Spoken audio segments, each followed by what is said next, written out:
Hello, everyone. Welcome to another discussion of Monster. And I am joined Yay. here by two wonderful people who are going to be, this is our series-wide assessment slash wrap-up, whatever you want. We're going to start non-spoiler and then get into spoilers later on. We'll give you a warning. But first, let me greet my wonderful guests. Hello, Murphy. How are you today?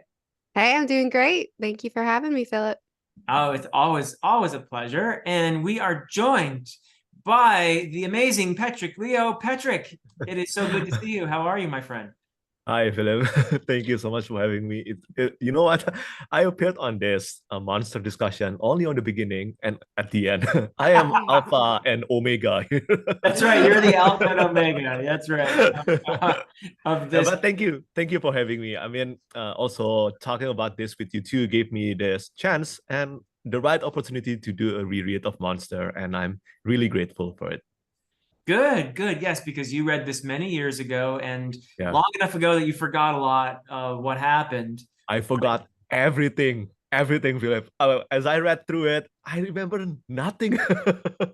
I don't know how you forget Johan, but No, of course I remember him. Okay, yeah. Tenma and Johan. That's it. But the rest, I forgot.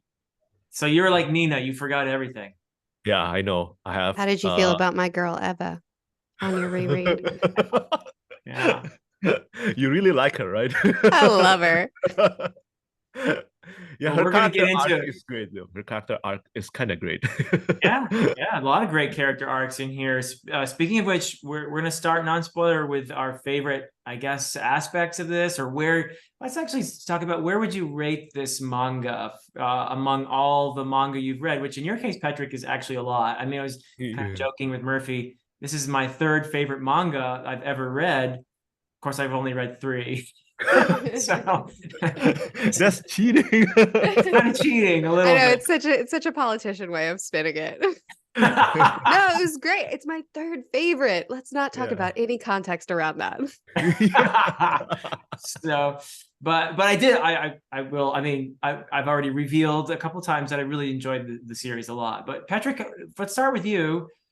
Where would you place this among all the manga you've read? Is this your one of your favorites ever, or what? It's kind of difficult for me. I mean, because as you said, I've read quite a lot of manga, and if I'm trying to compress this, like put this into my, let's say, top 10, let's say top 10, it didn't make it. Yeah, if I'm Oh, comparing okay, it like okay. that, yeah. Because between Monster, 20th Century Boys, and Pluto by Naoki Oh, so Urasawa, you've read quite a few of his stuff. Yeah. yeah, I've read five of them, yeah, by Oh, him. you've read 5 of his series? Yeah. Wow. Wow. Wow. Yeah, and then Asadora, I think Asadora, and also Billy Bat. Yeah, I've read five of them, How do and you rank among his? yeah, my ranking for Monster would probably be on the third spot. Oh. For Yeah, my favorite. Urasawa's stuff. Yeah, of Urasawa's. My favorite is 20th Century Boys, and then the second one is Pluto. Yeah, Okay, those are the ones I keep hearing. Okay. Yeah, those are probably the two that I hear about the most too. yeah, yeah. Mm. So I guess I would say that I highly enjoyed this one. Definitely even more on my second time reading through it, but it's not in my list of top 10 favorites. Yeah, no. Though to be fair, I still need to make that list. I don't know what my list is. Oh, Patrick, that will be a very well watched video when you make your top 10 manga. Yeah, yeah. I Yeah. have to, sometimes I have to navigate through my memory because I've read quite a lot since I was a kid, and I don't know sometimes which one I've read and which one that I forgot to include, something like that. That might even be a bigger video than my top three manga of all time. You need to make that top three manga seriously. Just read 2 more series so you can make it a top 5 list at Yeah, least. yeah, yeah. That's probably a good idea. I'll wait till I get two more under my belt. Yeah. So, all right, well, that's good to know. And it's interesting because I think that kind of reflects, Murphy, don't you think, how we kind of felt about Monster? Or like we loved Yeah, it, but it wasn't like our favorite thing. right. A lot of highs, a lot of things that Mm, didn't jive with us just right. So it was a very enjoyable buddy read. But yeah, it Yes. doesn't quite make our top list either.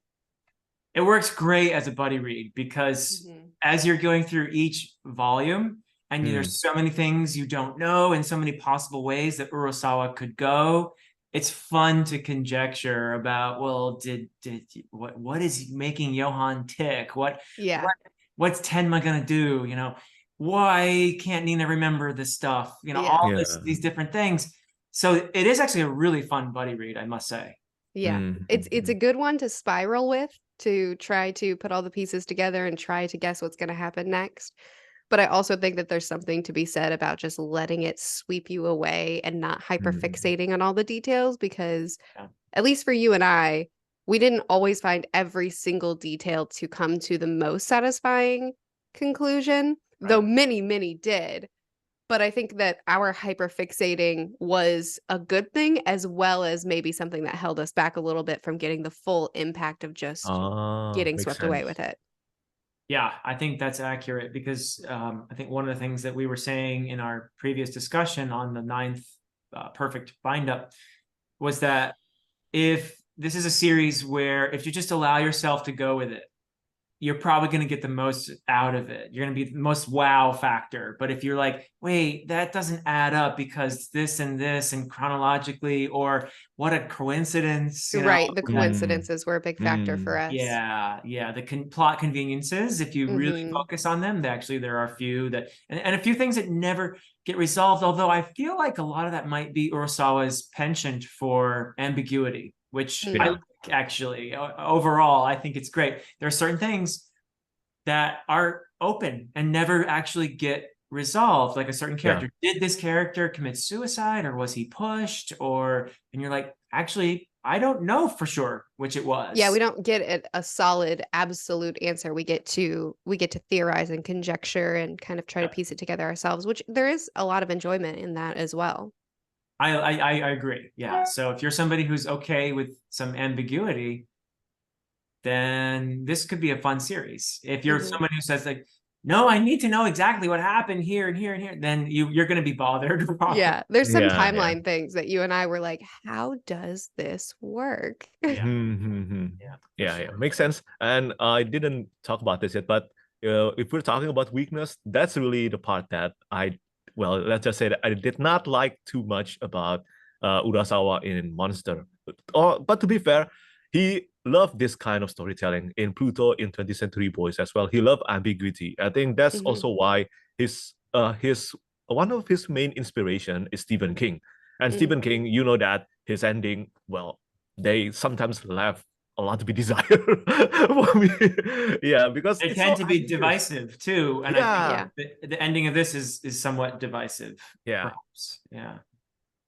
Did you like the ending? Keeping it spoiler free, Patrick? I feel all right with it. Oh, okay. All right. Not love it, but also not like, this is disappointing. Not something like that. Just okay with it. Yeah. Okay. How about you two? Disappointed? I like it. I like the ending. Yeah. I think we kind of I landed with kind of, if you get swept away with it, if you just let it ride, then it's like, yeah, this is great. But there are, if I look at it too hard, then I'm like, not totally satisfying. Yeah, it's one of those things where I find it compelling. Do I enjoy it? That's a good way to put it. Yeah, aspects of it that bother me. Yes, but Urasawa is doing that on purpose. So he's achieving, I think, his goal. Yeah. I actually think for my preference as a reader, I didn't like the ending. When I first finished it, my gut reaction was, what? And then I kind of had to mull on it and chew on it and be like, okay, I see what he was doing and I appreciate why he did it the way he did. So we can unpack that, and that's fun. But just from a pure, was it satisfying perspective, my answer is no, personally. Yeah. Understandable. That's well said. Yeah. So Patrick, let's talk about some of Urasawa's strengths as a storyteller, as manifested in the series Monster, because I'm actually really impressed with a lot of aspects of his storytelling here. What would you consider to be some of his real strengths? And after after you're done, Murphy, maybe you could address that as well. Sure. Yeah, I think for me, and this is part that actually on the first time I read through it, I was quite bothered with it, but it is how he grew his characters. And most of the times, Tenma is left out of the scene for many pages. Yeah. Yeah. On my first time reading through it, I was impatient, and let's just say that I couldn't appreciate what Urasawa was doing. But this is one of his main strengths, is he is very good at creating characters and developing them very quickly. And it is one of my favorite parts about his storytelling now, is how he connects everyone, whether they're plot conveniences or not sometimes. But it is amazing, in my opinion, how they connect everything together and eventually to Tenma as well. Yeah, Beautiful. I very much agree. I very much agree with that. I think his character work is one of his strongest aspects as a writer, the way he can introduce a character and then just instantly make me care, and then take that and put that character in a dire situation and make me way more invested than I should be for a character that I just met a little bit ago. So very, very strongly agree. His character work is tops. I also think that his while there are certain elements to his storytelling that I personally don't jive with, the leaning so heavily on conveniences being one of them. I do feel like there were sections of the series that kind of spun its wheels. But even with that being true, for me, that driving plot, that driving mystery, how it all tangled together, and how that core mystery that seemed so simple, but as we peel back the layers, it gets so complicated, and then you realize you were asking the wrong questions in the beginning, and it's actually this thing over here that we really need to unpack even more, and that's what caused this, and all of that was brilliant. Yeah, really well said. Yeah, I'll add, and I know that Murphy's going to agree with this, and I bet you will too, Patrick. Urasawa is really good at exploring themes and asking the reader questions, and that's part of his penchant for ambiguity, I think, too. He wants you to ask the questions. He's not going to necessarily give you the answers. But his presentation of theme, exploration of theme, is masterful. I'll throw out a couple themes, but you guys feel free to chime in, add whatever you want. What are your favorite themes? Maybe I should be asking you. But I'll just throw out, as an example, one theme I think he brilliantly explores in here is basically in the title, is monster, what is the nature of humanity? Do we all have a bit of a monster in us? Are we capable of overcoming that? Or is it always in there lurking?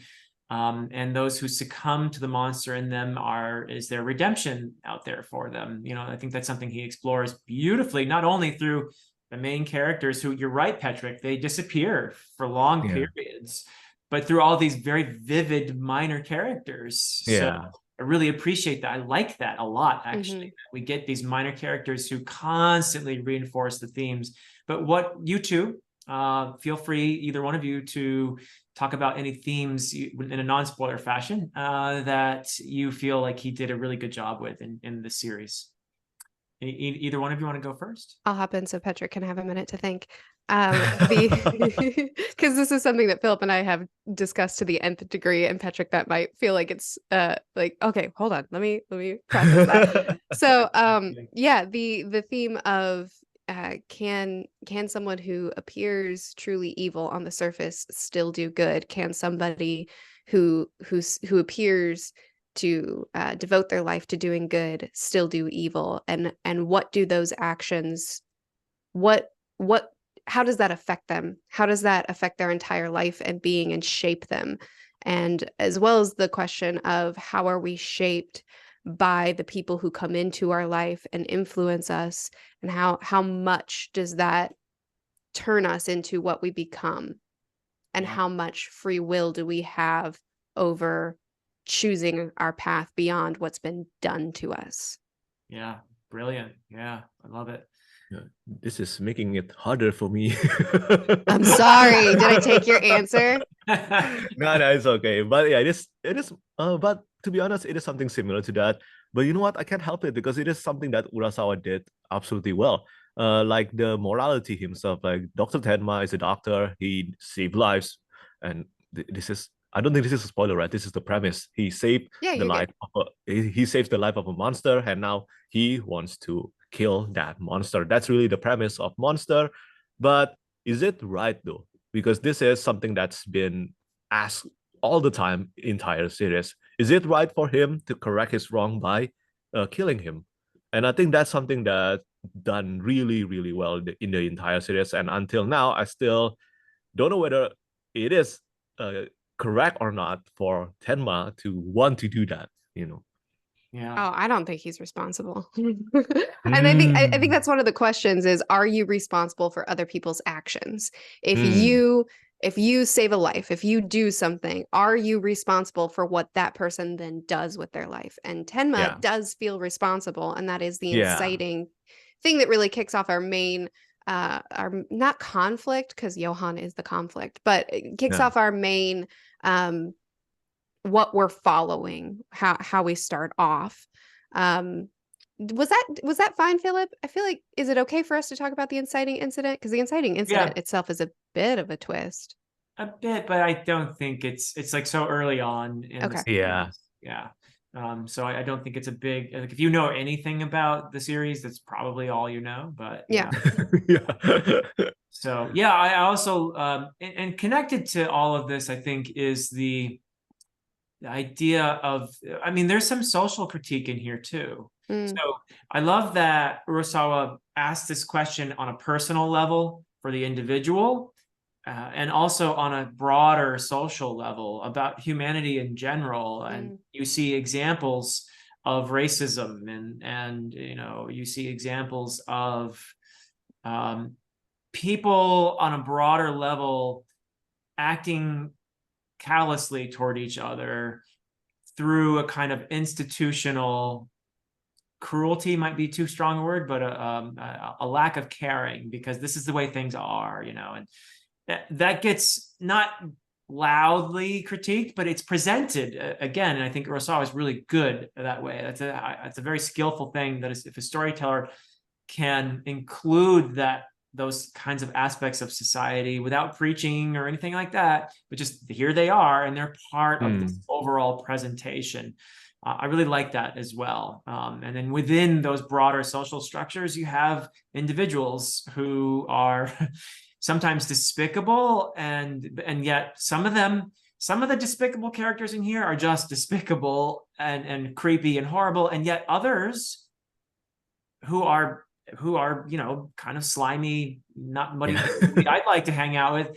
There are aspects of them that I actually like, and where I'm like, you know, this dude is okay in a way. And if you just, you know, shake him up a little bit and make him see the error of his ways and that sort of thing, or that, but it's interesting because that's how people are, you know. yeah. I think for me, the most compelling plotline characterization that we followed, I won't name the name, is someone who was given a horrible hand in life, someone who was forced into a situation, manipulated, mistreated by people. And because of that, he has a lot of hindrances on his ability to process emotions, his ability to see the world. Yeah, you know who I'm talking about. Yeah. And because of that, he really has this disconnect and feels like almost like, what is life worth for me right now? But his determination to still fight through what was done to him and still be a force of kindness and good in the world was just so inspiring. He was my favorite character, my favorite arc, my favorite anything, any scene he had. I love him. And I just thought that Urasawa did so much wonder with his character alone. I am so glad that what you said just made all kinds of ideas come to life in my head, Murphy. I'm so glad that Urasawa included moments of connection and love in this Yes. series, because otherwise it would be It's a very dark series. yeah, exactly. And so I'm so glad that there are moments like that in this series that elevate it, in my opinion. Yeah. And otherwise, what you have is, again, it's this brilliant exploration of what we are. And yes, there are many aspects of humanity that are kind of awful. And Kind yet, of.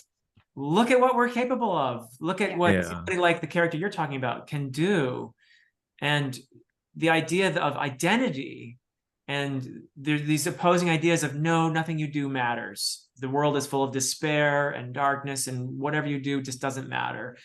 As opposed to you do matter, and you are loved, and you can make a difference, and what you are meaningful. And these are ideas that Kurosawa never says yes this or no this, or he just puts it all out Yeah. there, right? Yeah, absolutely. I really appreciate that he didn't lean into nihilism and the world is evil, like that kind of concept. He presented a lot of evil and Yeah. he presented a lot of horrifying things, but he didn't let that be the entire world. He also showed a lot of hope and a lot of opportunity for growth and for intentionality in your life and for kind of being able to pull yourself out of the situations that have been forced on you.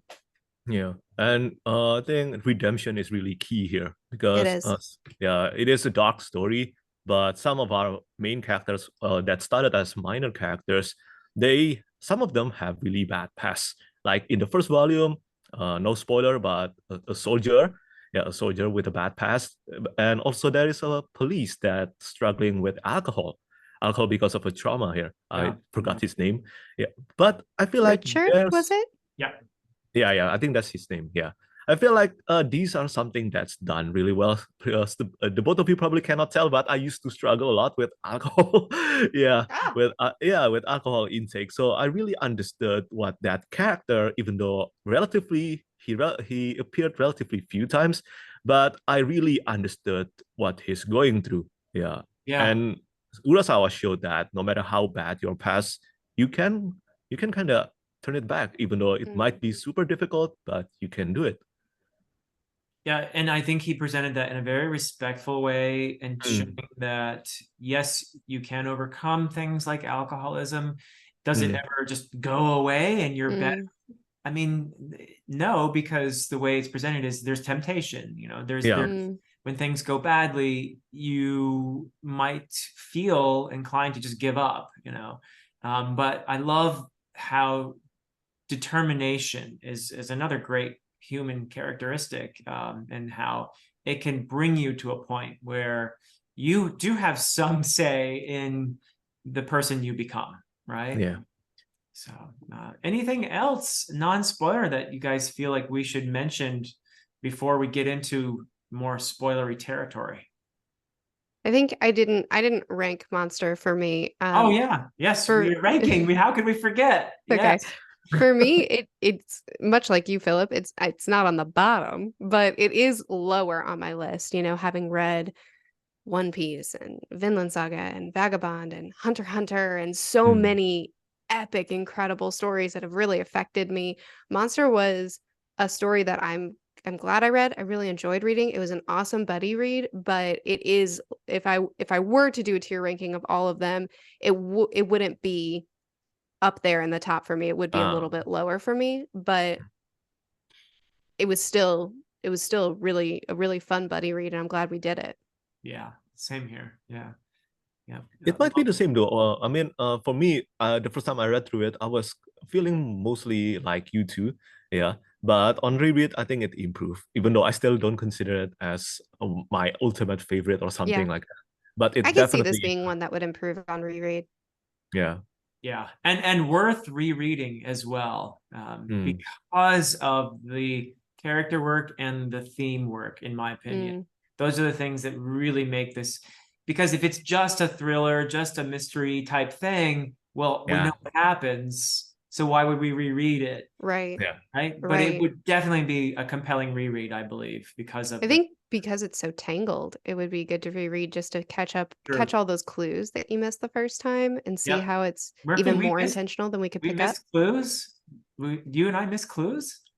Surely not. I think we guessed everything correctly. I got all our predictions were correct, right? Patrick, Yeah, if you you- end up watching these our videos as they come out, it's a joke. Like some of the Hey. theories that we come up with are just mayhem. I mean, I think we're gonna give Inspector Lunga a run for his money. That's yeah, right. I think both of you are like descendants of him or something. Lunga.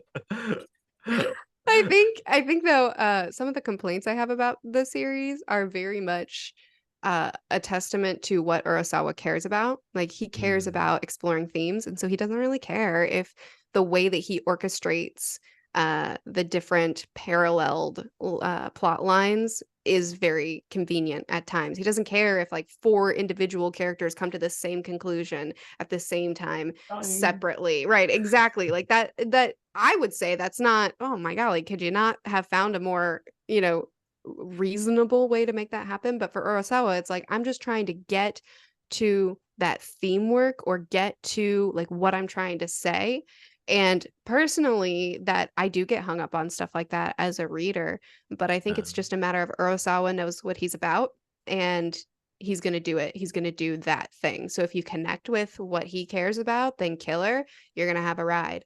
If you care about things that he just doesn't, then yeah, you might have a couple of speed bumps. Yep. That's a fair assessment, I think. So with that, are we ready to dive into spoilers, my friends? Yeah. All right. So this is your warning, everyone. Waving my hands in warning. We're going to talk spoilers for the entire series of Monster, and we're not going to attempt to cover everything that happens in here. We're just No. Murphy and I did that. Not everything, but we did pretty well, I think. Shoo. Yeah. So like 9 hours worth of content of us saying, what if? yeah. What if? Yes, pretty much. So we're gonna just cover some let's start with a fun one. Patrick, who's your favorite character in the Officially, series? we're spoilers. Spoilers. Really? Yes. Oh yeah. I think it will have to be Grimmer. Hey, that's mine. Pick a different Yeah, one. I just find claimed him. him. I find him such a fascinating character. I mean, to have a character that is so, like, let's say, damaged like that, and to have him try to overcome everything is it's incredible, really incredible. Yeah. Good. Murphy, you want to? Agreed. How about you, Philip? Oh, well, my favorite character in the series is Dr. Reichwein, who is, one of our viewers said, I can never remember his name, so I just call him Santa Claus. Santa Claus. Santa Claus. I mean, he's got a big mustache. He doesn't have a beard. Yeah. Can we do number 2 as well, since Patrick and I share number 1? Yes, Can we do a please. number 2 so we have a good gambit? And feel free to of- say of- more about Grimmer too if you want. But yeah. I mean, I talked about him in the spoiler-free section. Yeah. He's my Number guy. 2. He's inspiring. He's your dude. But yeah, who's your number 2 then? Murphy? I'm kind of tossing it around. It's either going to be Nina or is it Dieter or Deeker? I can never remember if it's a T or a K. Dieter with the T. Dieter. Yeah. I'm thinking I'm gonna go with Nina. I really like I really like her character. I think that she's very strong and I like that she could easily just back away and she's not like, well, I guess she does feel personal responsibility for Johan in some ways, but for a long time she didn't have those memories. So it was more just her just trying to do the right thing. Yeah. And I really liked her a lot. I'm surprised. I was thinking in my head, Murphy's going to say Eva. I would if she ended up. I would if she ended up having a really amazing scene at the end, but I feel like she was kind of dropped. So I love Eva, but she was built up to be more than she ended up being, I think. How about Yeah, Argento? she didn't do much at the end there. No, I That thought was- with how much time we got with her, she would play a role at the end. I even predicted that she and She Lunga might kill. Yeah, she might be the one. were gonna be the heroes at the end, and I was wrong about her. Yeah. Mhm. So All right. Patrick, do you have a number two? I think I will have to choose Tenma. Fair. Yeah, I think I would have to choose him. I mean, we have to give it to him. He tried his best. He tried his best. You Yeah. tried, buddy. Oh, Patrick, would Tenma have pulled the trigger if drunk dad didn't come in and be the one to shoot Johan? Would Tenma have done it, or would he have let Vin die? Mm, yeah, I think he would at the end. You think he would have Yeah. done it? Yeah, I He think played the that kid. was really, really the limit of his patience at the end, because that's an entire city being decimated like that. So that's probably it. Yeah. he would have shot him, and then he would have done surgery on him right away. Yeah. Oh, I'm so sorry. Right. Yeah, I agree. I think he might have choked and not done it if the boy wasn't involved, but because there was a Mm. child with a gun to his head, I think he would have done it. Yeah. Okay, Patrick, and no, Philip, number two character. I was gonna say Tenma, but Patrick took Tenma. Now you have to pick someone new. It's okay. It's okay. No, I would just say that I love Tenma as a character who is in some ways very naive. We saw how naive he was from the very beginning and I do think there was a part of him, at least on a sort of subconscious level, that knew what he was doing in that hospital. He was very driven. He was very, as a career guy. And some of that has to do with his being a younger son and feeling perhaps somewhat inadequate in comparison to his older brother, or feeling, for whatever reason, he was driven to go to another country and find success there. And he was finding it, and he was a brilliant surgeon. And there was a part of him, I think, deep down that understood the politics of this hospital where he was working. And so when he was told, in the first example we see, where there was the Turkish laborer he was about to perform surgery on, and then the director said, oh no, there's this famous opera singer, you need to do him, forget about the Turkish laborer. Tenma doesn't question that really until afterwards, when he's confronted by the Turkish laborer's now a widow, and she says, why did you leave my husband? And it's a very really tough moment. We're already presented with these themes about, is one human life worth more than another? And this is a thing that absolutely sticks with Tenma for the entire series. And Johan. And Johan, yeah. That question of, is one life worth more than another? Yep. Yeah. And Johan's answer is, we're only equal in death, which is a killer line. Yeah. Amazing line. Yeah, I mean, it is. But I love that this is a flawed hero in that sense. Like, he's not perfect, but I love his idealism that ultimately does drive him in a way to pursue Johan and to continuously help people along the way and win them over. He, like Dieter, for example, he basically saves Dieter, Yeah. and others along the way. So, and he's a very lovable person who is, begins as very naive, I think, but has ideals that he sticks to, and I really admire that. But it puts him in places where he has to confront major contradictions, I think, sometimes. I'd also like to give a shout out to Lunga. Yeah. Who I personally constructed the Lunga hate club and then had to dismantle it and build up a fan club at the end. Yeah. I love, oh man, I really didn't like his character in the beginning, but I loved his personal arc when he finally realized, oh, I was wrong. And then he just kind of devotes himself to finding the truth and to doing what he can. And I was so team Lunga is the one to shoot Johan. I really wanted that for him. And I'm shocked that he didn't die at the end. But We saw a lot of humanity in him. We saw a lot of kindness in him and a lot of determination to just see justice win. And it didn't matter. His ego got set aside. It didn't matter if he was proven wrong. He just needed to get the answers and to be a part of seeing justice be the end game.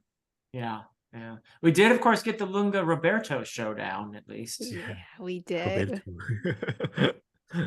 Which was a back and forth. And I thought Lunga was on top there. And then when Roberto comes out, I was like, oh no, Yeah. poor Lunga. Yeah. I was sure that was going to be the end of him. Yeah. But he comes out with He a bandage tried. on his head. Yeah. Mhm. Yeah. So yeah, I totally agree with you. His character, that's one of those arcs that can just surprises you. Yeah. And that's pretty good storytelling when a storyteller can take a character you think you don't care about or you even actively dislike, Yeah. and then make you like the character at the end. That's pretty cool, right? Mhm. Like Eva. I was her fan from the start. I didn't mean much. Nah. Not me. I dislike her so much in the beginning, but yeah, I will say that her character arc, although she didn't get like a significant scene at the end, but I think her character growth was really good. Yeah. And we see humanity in her, even as selfish a diva as she is. We see moments of humanity in her, and that's, I think, why I ended up liking her character a lot too, or those little moments where, she was supposed to shoot Tenma at one point in the series, and she ends up actually actively trying to save him in that from Roberto. So yeah, she has these, and also the part where she has been working with Martin. And we see how she has dressed him up like Tenma, and she has basically manipulated and used all over again. And she's recriminating herself and saying, look, why am I such a horrible person? That was an interesting moment, I thought. Yeah. Her development. Yeah. Yeah, that those self-destructive tendencies and those tendencies to push people away or to use people, and kind of being confronted with why do I keep circling back to this? Which I think everybody to some extent can relate to this. Why do I keep going back to this? I hate this kind of habits that we're trying to claw ourselves out of. Yeah. Well, let's talk about Johan, guys. Did we talk about Johan? I guess he's kind of important to the story. Who is he? Who is he? Plays a little role. Feelings about Johan.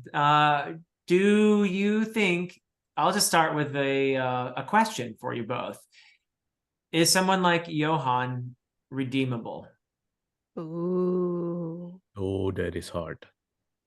I live under the belief that anyone can change their life. For this one, I don't know. There's just too many damage already. But if let's say the potential for redemption is there, he needs to do a lot of goods to actually redeem what he did. So, for example, he of course disappears at the end of the he's not, Tenma does surgery on him again. We see an empty bed and an open window at the end of this whole thing. That's the last panel. Is it possible that Johan leaves that hospital and leads a good life? That he stops killing people, that all of his issues have been resolved because Bonaparte, maybe he has a couple years of therapy. He's gonna need some help. I don't think he's gonna get there on his own. Yeah. I think at this point in the story, he didn't get his perfect suicide. So I don't see him coming out of it saying, well, did my job. I'm ready to go live a quiet life in the mountains now. Like, I don't see that for him. Like Bonaparte. Yeah. The thing with Tenma is he's not Tenma.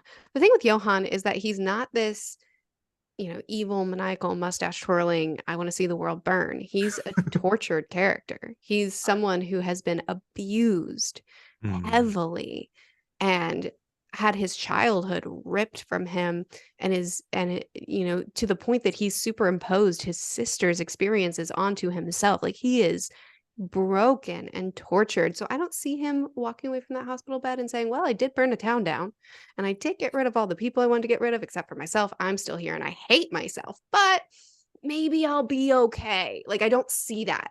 So I think if he lives on, he may go be a recluse for a short time, but his mind will spiral again. So I see him either, taking his own life or rising up once again because he is so tortured. Now, is he redeemable? I live under the assumption that everyone has the option in their life. I don't think people's will is ripped from them. I think everybody has an option in their life to make changes for themselves. However, Johann is a character, again, that has been tortured, and his mind has been altered, and his worldview is so skewed. So I don't think that he can just get there from sheer will. That's something that he would need an extraordinary amount of healing and help to get to that point. And I don't know if even the idea of redemption is feasible. In some cases, like Bonaparte, or Papa, as his real name probably was, Klaus Papa. He has become a different person. He has huge regrets. He fell in love with the twins' mother, Hannah, and that was a catalyst for some change in him. But he did stuff. Does the fact that he's nice to a little boy whose father is abusive redeem him from all the people he killed, all the children he manipulated and got to commit suicide? And I mean, that's a pretty huge, it's horrifying. That's a humongous list of awful things.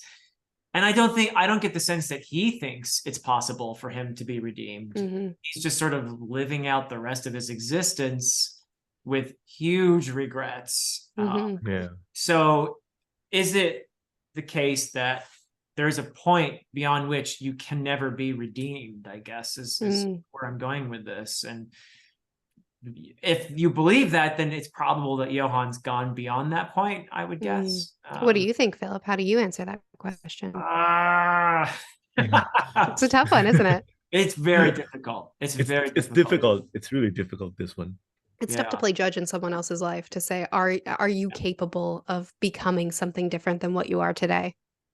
Yeah, I mean, I believe whether or not redemption is possible, I think that, and this is not uncontroversial, but I think we as a society should give people the opportunity to try.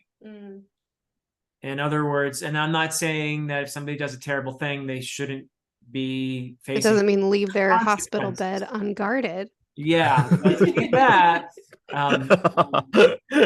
But there have been enough cases in the real world where you have people who've committed the worst sort of crimes, and they end up doing something with their lives that is actually worthy of having of us coming to the conclusion that it's good that we allowed this person to live on. It's kind of like Grimmer's response to Bonaparte, in a way. No, I'm not going to let you die. You have to live so you can face what you've done. You need to tell people what you've done. Tell people what you've done. I think I agree with Grimmer. And I think we ought to, as hard as it is, and I know, there are people who are, let's say, family members, friends of victims of horrible crimes. And it's, when you're in that position, it's hard to say, I think we should give the perpetrator a chance to be productive and do something better with their lives. It's hard to say that. And I know, because I've been in that position.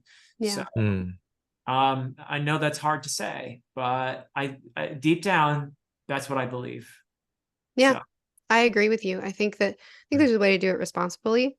Like, for instance, in the case of Bonaparte, who has so much regret for his life, I imagine that he too is extraordinarily tortured. by the things that he's done to other people.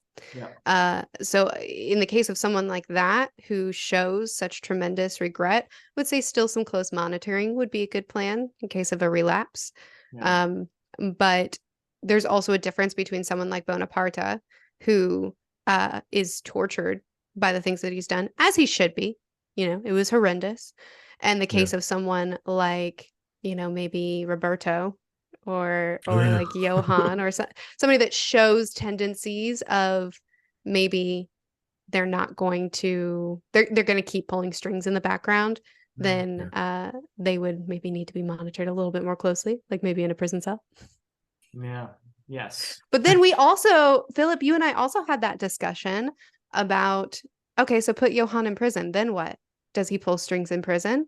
Does he then manipulate the people there to cause another uprising, to harm themselves, to harm each other? Someone like Johan is a really tricky situation. Do you put him in isolation, which is, you know, Torture.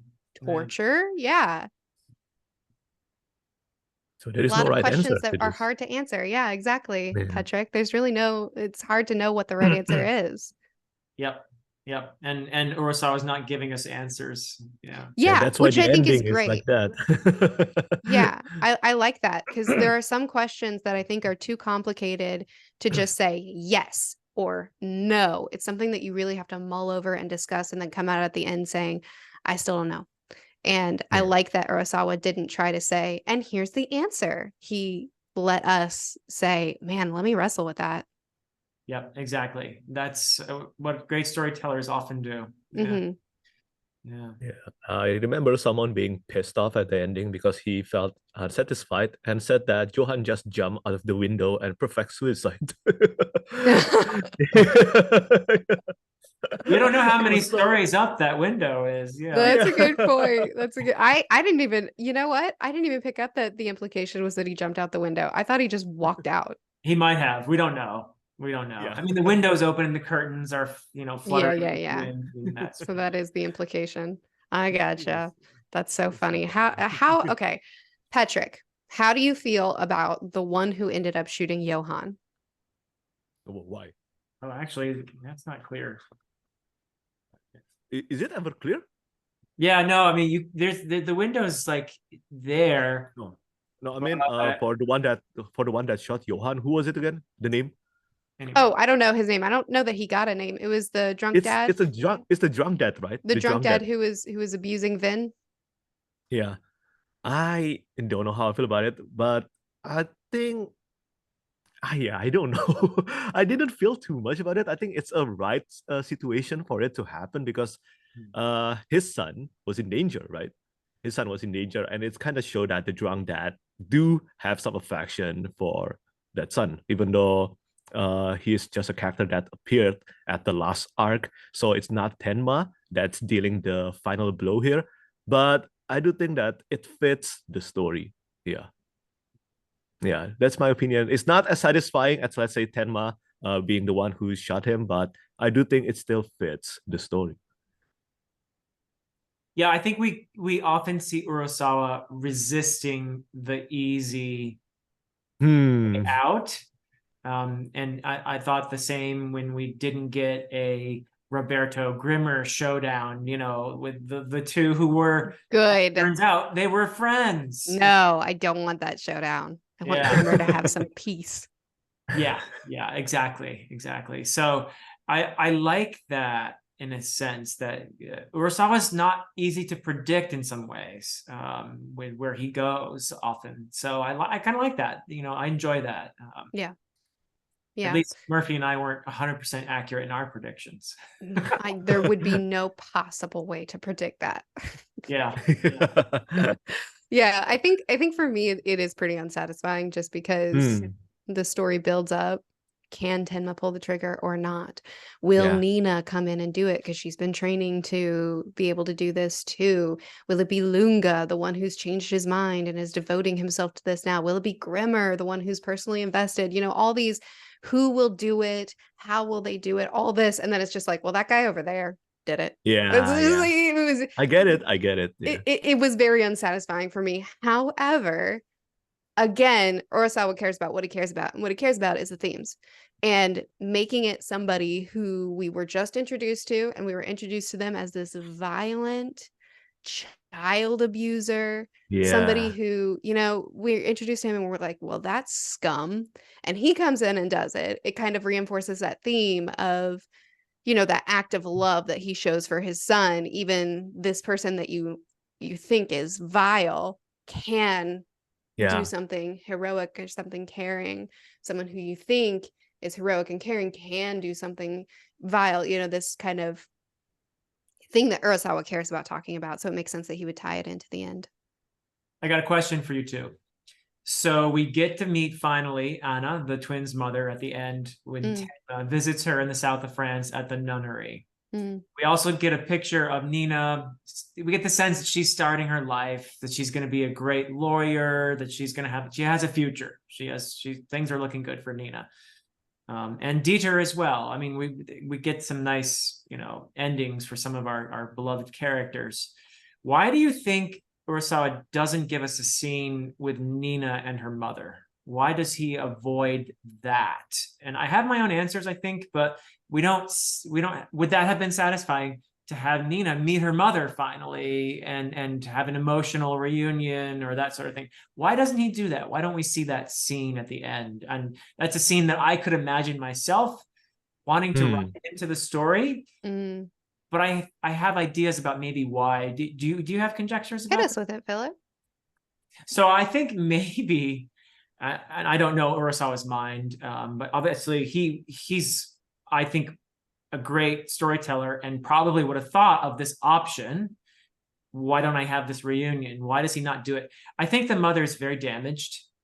And Murphy, and you and I talked about that a little bit already, how we feel like, yeah, she's been through a lot and she's not quite right. At the moment, she is in a peaceful atmosphere, and that's a good thing because the slightest thing might be a little bit traumatic for her. And a reunion with her daughter, as much as that might seem like a really desirable thing, is going to unleash a lot of that trauma, I think. I think it's wonderful that she mentions, I did give them names. And I also I'm totally into the fact that Urasawa doesn't let us have those names. Like, he doesn't mention them, because it would have been like almost a letdown in a way if she had said, and their names are, Gertrude and, John. yeah, whatever. Then we would have been like, oh, this way. That means nothing to me. Yeah, exactly. Although John is another form of Johann, so we wouldn't want to go with that. I agree with that assessment. I think that the easy writing answer would be to have that reunion and have some sort of closure there. Yeah. But I think that closure would be very unrealistic, especially with us now knowing that she surrendered one of her children, specifically Nina. It wouldn't be a wholesome, we're reunited, things are good now. That wouldn't be it. And it wouldn't be satisfying to end that scene on conflict and pain and agony. So I think recognizing that mom has been very harmed in all this too, and forced to do things and to make choices that have destroyed her in a lot of ways, and acknowledge that this is not a place of peace. While she's in a peaceful place, what's going on inside of her is not a place of peace. Yeah. And trying to force a peaceful ending wouldn't feel like the most honest ending. I agree. Yeah, that's a great way to put it. Yeah, I think there is a kind of honesty to Urasawa's portrayal of humanity and our I agree with that. And that would not have jived with that. Yeah. I think as a storyteller, he also just want to show that Nina is now finally doing good, in her place in her life, and appearing. If she actually met her mother again, as you said, everything will spiral out of control again. Not only for her mom, but also for Nina. Yeah, I agree. Wow. Well, are there other scenes that you guys want to talk about, or characters that we haven't talked about yet that you want to have a little bit of, again, we're not trying to cover everything, but just the highlights as they occur to you? I'm kind of curious about this, but what do you guys think about the storybook? Right. The children's book. Ah, Yeah, that was so good. That was such a great it's part so of the good, right? story. I still don't fully understand why Johan was speaking in line or was communicating in lines of the storybook there at the beginning, other than just like come find me, come solve the puzzle. But it's the addition to the of the storybook added a level of haunting to the story that I Yeah. really, really Mm. loved. It's so And creepy. yeah, it was. And it also added layers to that driving force mystery that I think was really stellar. Mm, So yeah, it was, man, it was an excellent addition to me. Yeah, there's a yeah, agree. moment in there, blink and you'll miss it, but where I think it's Tenma shows or asks this expert in children's stories about this book. And I love the expert's assessment of the books. He says they're full of despair, and they are also manipulative. They're full of Mm, Mm, despair and they're manipulative. Oh, and here's this other book by the same dude. The art is kind of sucky, but it's actually like a happier story, mm, which is such an interesting thing, I think, because yes, and then we find out why, because Papa fell in love and moved on and tried to live a better life.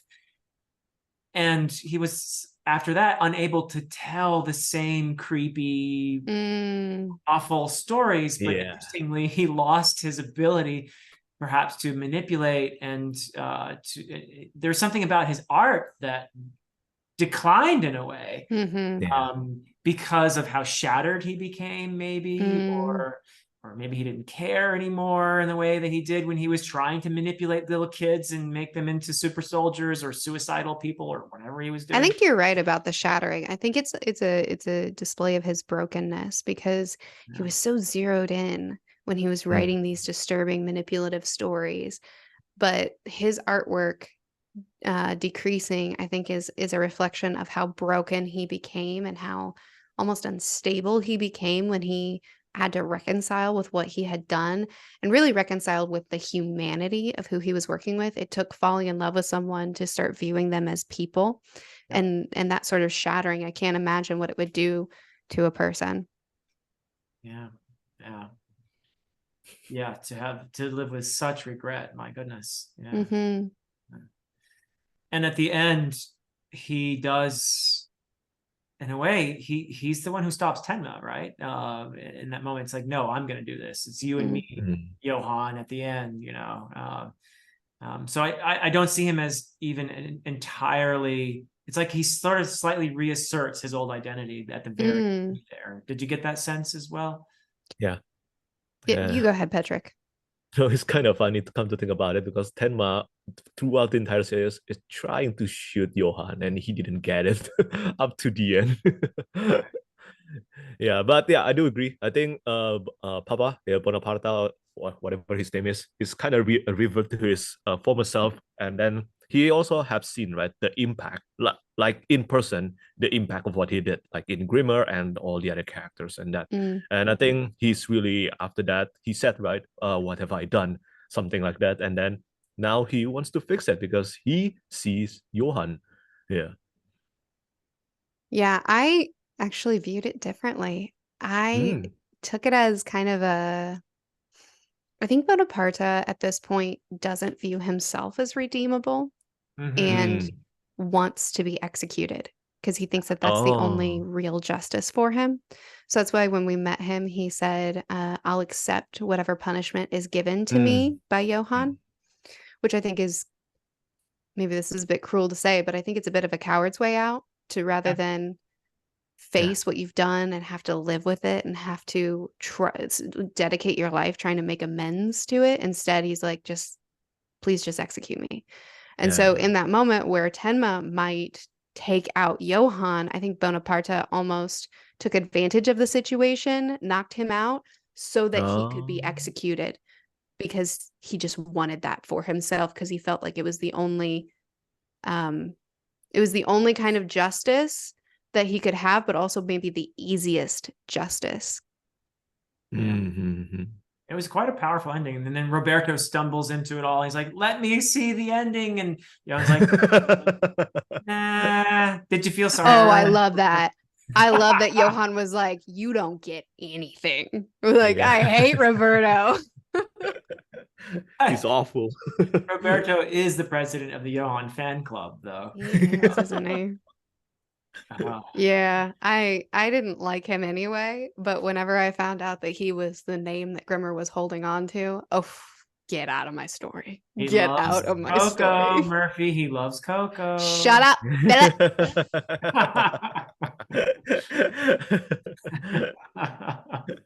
Oh my god. Oh, all right. Anything else, guys, that we are missing? Because this has been so much fun. This has been a good one. Yeah, this has been a great discussion. I really appreciate you two a lot, in general, but also for this discussion.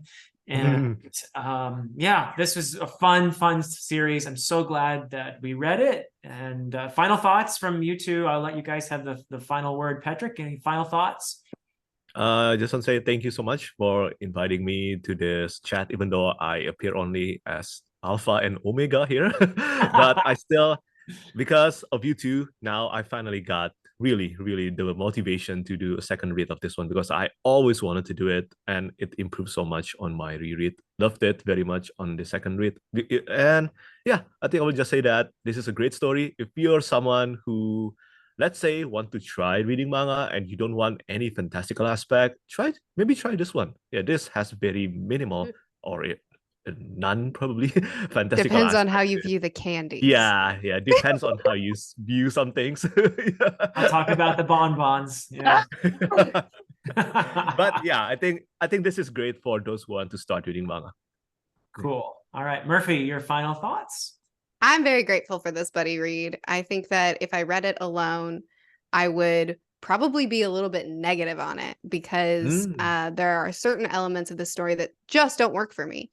But getting to talk out the themes and getting to kind of spend some time mulling on the things that Urasawa did well allows me to appreciate it a lot more. So not the perfect series for me, but very grateful for the buddy read.